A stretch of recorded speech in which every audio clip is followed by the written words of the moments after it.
Hello जय हिंद साथियों, स्वागत है आप सभी का सत्या एक्सीलेंट यूट्यूब चैनल पे। आज हम सॉल्व करने वाले हैं आईटीआई सेकेंड ईयर का पेपर जो कि कल की डेट में एग्ज़ाम हुआ था, अर्थात 22 सितंबर 2021 का जो एग्ज़ाम हुआ है उसका हम यहाँ पर पेपर सॉल्व करने वाले हैं।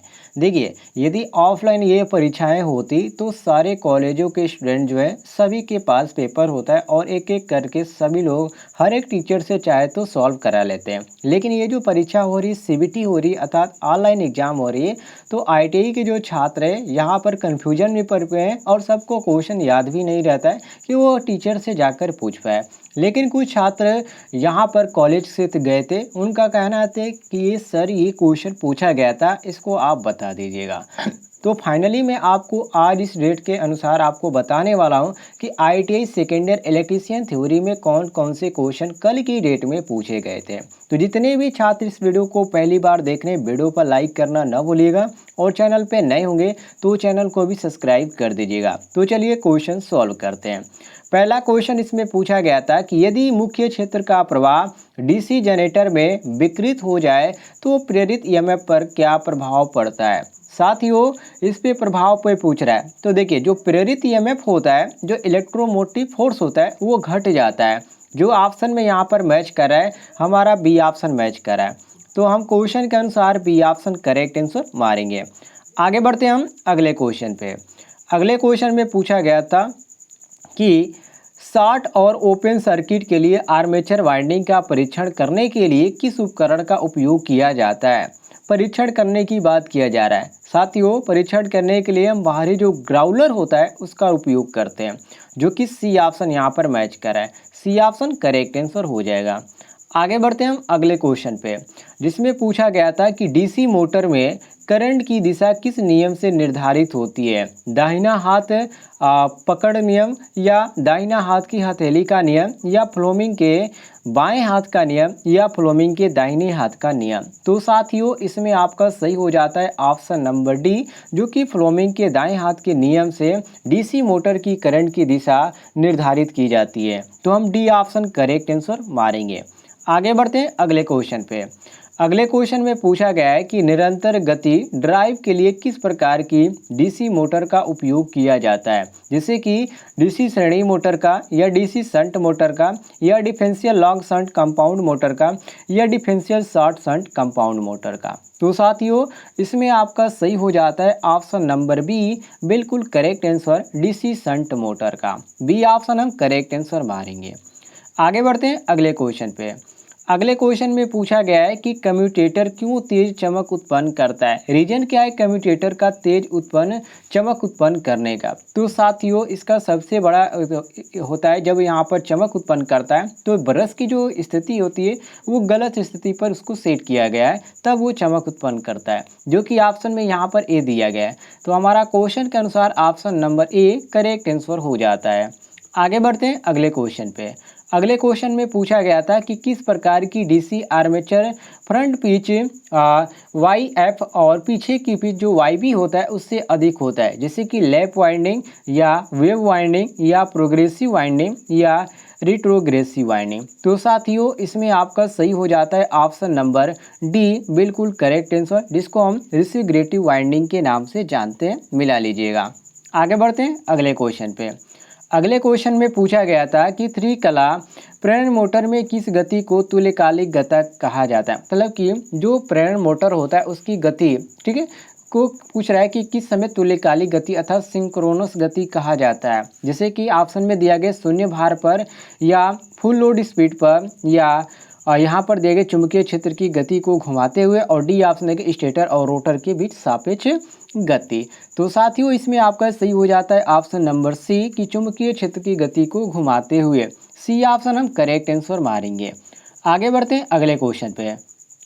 अगले क्वेश्चन में यहाँ पर पूछा जा रहा है कि ओपन रोटर पक्ष से 3 कला स्क्वायरल केज प्रेरण मोटर की गति को नियंत्रित करने के लिए कौन सी विधि आरोपित की जाती है। यहाँ पर दिया गया कैस्केड संचालन, और यहाँ पर दिया गया आरोपित वोल्टेज बदल रहा है, और सी ऑप्शन दिया गया आरोपित आवृत्ति में परिवर्तन, और डी ऑप्शन दिया गया ध्रुवों की संख्या बदल का। तो साथियों, इसमें आपका सही हो जाता है ऑप्शन नंबर ए, बिल्कुल करेक्ट आंसर कैस्केड संचालन। ये ऑप्शन हम करेक्ट आंसर मारेंगे, मिला लीजिएगा सभी लोग। आगे बढ़ते हैं अगले क्वेश्चन पे। अगले क्वेश्चन में यहाँ पर पूछा जा रहा है कि आपूर्ति देने से पहले वाइंडिंग में कौन सा परीक्षण आवश्यक है, ग्राउंड टेस्ट या पोलैरिटी टेस्ट या ओपन सर्किट टेस्ट या शॉर्ट सर्किट टेस्ट। तो यहाँ पर जो महत्वपूर्ण यहाँ पर जो क्वेश्चन है, क्वेश्चन नंबर 9 है, इसको नोट कर लीजिएगा। इसमें पोलैरिटी जो टेस्ट होता है ये इसमें सबसे पहले वाइंडिंग में की जाती है, ध्यान रखिएगा। बी ऑप्शन करेक्ट आंसर हो जाएगा। आगे बढ़ते हैं हम अगले क्वेश्चन पे। अगले क्वेश्चन में पूछा गया था कि स्लिप रिंग इंडक्शन मोटर को वाउंड रोटर से क्यों फिट किया जाता है, क्या इसका कारण है फिट करने का।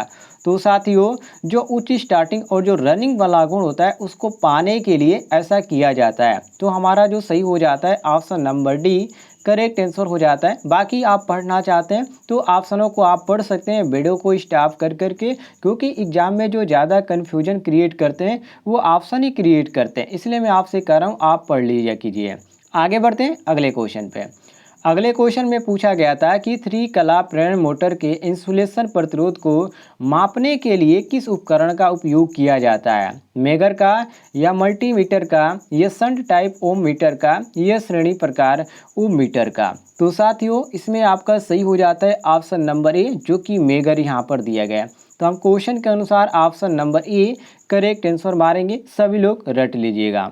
आगे बढ़ते हैं अगले क्वेश्चन पे, क्वेश्चन नंबर 12 पे, जिसमें पूछा गया है कि कुंडल और ओवरहैंग बांधने के लिए किस प्रकार की इंसुलेटिंग सामग्री का चयन किया जाता है, सूती स्लिप्स का या एम्पलीफायर स्लिप्स का या टेरलिन धागा का या फाइबर ग्लास टेप का। सबसे पहले क्वेश्चन को ध्यान से पढ़िए, जिसमें साफ कहा जा रहा है कि कुंडल और ओवरहैंग बांधने के लिए किस प्रकार की इंसुलेटिंग सामग्री का उपयोग किया जाता है। तो देखिए, इसमें आपका सही हो जाता है सी, जिसको हम टेरलिन धागा बोलते हैं, ठीक है। ये आपका सी ऑप्शन करेक्ट आंसर हो जाता है।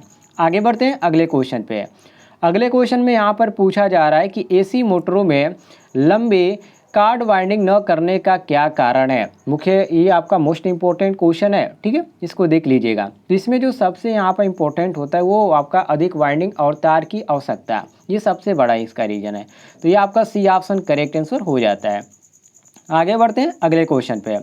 अगले क्वेश्चन में यहाँ पर पूछा जा रहा है कि 3 कला संकेंद्रित वाइंडिंग का अवगुण कौन सा है, जैसे कि अधिक जगह की आवश्यकता है या एक स्टेटर्ड फॉर्मर की आवश्यकता है, और सी ऑप्शन दिया गया कॉइल्स को समान रूप से आकार देने के लिए और अधिक कठिन, और डी ऑप्शन दिया गया आपका कि अतः कनेक्शन बनाना आसान नहीं है। तो साथियों, इसमें आपका जो सही हो जाता है option number B correct answer हो जाता है, जो कि एक स्टेटर्ड फॉर्मर की आवश्यकता है। बी ऑप्शन हम करेक्ट आंसर मारेंगे, सभी लोग देख लीजिएगा। आगे बढ़ते हैं अगले क्वेश्चन पे।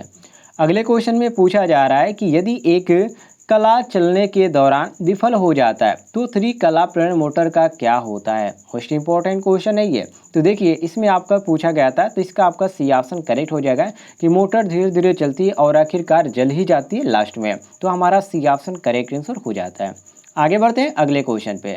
अगले क्वेश्चन में पूछा गया था कि इंडक्शन मोटर के रोटर में खुले सर्किट का क्या प्रभाव होता है। पहला ऑप्शन दिया गया कि मोटर शुरू नहीं होती, बी ऑप्शन दिया गया मोटर में ओवर हीटिंग होती है, सी ऑप्शन दिया गया शाफ्ट की अतिरिक्त कंपन, और डी ऑप्शन दिया गया मोटर बहुत कम गति से चलती है। तो साथियों, इसमें आपका सही हो जाता है ऑप्शन नंबर यहाँ पर डी, जो कि मोटर बहुत ही कम गति से चलती है यदि खुले सर्किट का प्रभाव होगा उस समय। तो ये आपका डी ऑप्शन करेक्ट आंसर हो जाता है। आगे बढ़ते हैं अगले क्वेश्चन पे। अगले क्वेश्चन में पूछा गया कि सार्वभौमिक मोटर का उपयोग कौन सा है। मोस्ट इंपॉर्टेंट क्वेश्चन है। मैं थोड़ा सा इसको क्वेश्चन को लंबा कर देता हूँ। ये देखिए, सार्वभौमिक मोटर का जो अनुप्रयोग है ये कौन सा है। तो देखिए दोस्तों, जो भोजन मिक्सर होता है इसका सबसे अनुप्रयोग इसमें होता है। तो हमारा जो सही हो जाता है बी ऑप्शन करेक्ट आंसर हो जाता है, ध्यान रखिएगा। आगे बढ़ते हैं अगले क्वेश्चन पे।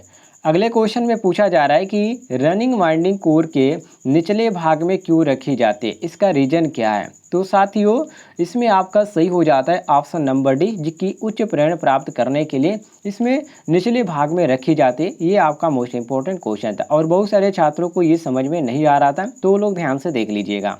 आगे बढ़ते हैं अगले क्वेश्चन पे। अगले क्वेश्चन में पूछा गया था कि अल्टरनेटर को कैसे रेटेड किया जाता है, मतलब क्या तरीका इसको रेटेड करने का। तो देखिए दोस्तों, मतलब कि यहाँ पर किसमें किया, रेटिंग जो होता है, रेटेड का मतलब यहाँ पर रेटिंग के पूछ रहा है, ठीक है, ध्यान रखिए। जैसे कि ट्रांसफार्मर का आपका केवीए में होता है, उसी तरह इसमें आपसे पूछा गया है। तो देखिए इसमें आपका जो दिया गया है केवी, यहाँ पर अल्टरनेटर, यहाँ पर जो दिया गया आपका ए ऑप्शन करेक्ट हो जाता है, KVA, KVA kilo volt ampere, ध्यान रखिएगा ये आपका हिंदी में लिखा गया लेकिन समझ सकते हैं आप KVA लिखा गया है, तो ए ऑप्शन करेक्ट हो जाता है।